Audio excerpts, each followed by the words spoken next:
Okay, today we're making tomato sauce from scratch. What you do is you get a pot of water going, a little bit of salt. You score an X on the bottom of tomatoes and you boil them until it looks like the skin is kind of starting to come apart. You can see how it's peeling back. You throw them in ice water, remove the skin, and you have blanched tomatoes. I now set aside a couple cups of water that I use to boil the tomatoes in case I need to put some liquid back into this. So now that all the tomatoes are peeled, I went ahead and put them in the skillet that they're going to cook in. And I have some herbs from the garden. So in this case I have basil and fresh parsley and some green onion that was fresh. So I'm gonna start with a handful of these and just put them in with the tomatoes.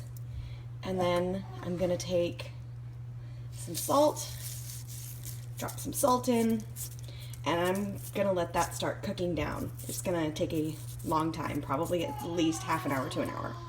While that is cooking, I am going to make sure that my jars are ready. So you need to make sure that they are cleaned and that you have lids and rings, or in this case we have some clean jars that used to have, you know, probably some kind of store-bought pasta sauce. You can use those to fill and store.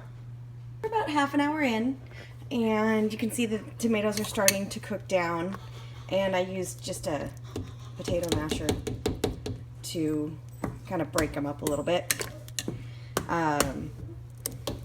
We're just going to continue to let this go for the afternoon and check it maybe every half an hour or so until it looks nice and thick and tasty.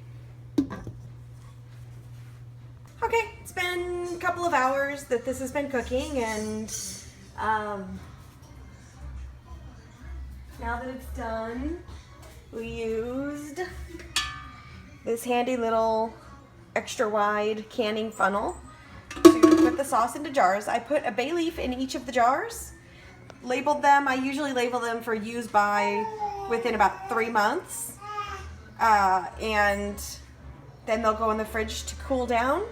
And this you use as a base for things, so you need to add other stuff to it, like tomato paste or other things like that to turn it into whatever you're going to use it for. This is just like the tomato sauce that you would buy in the cans at the grocery store.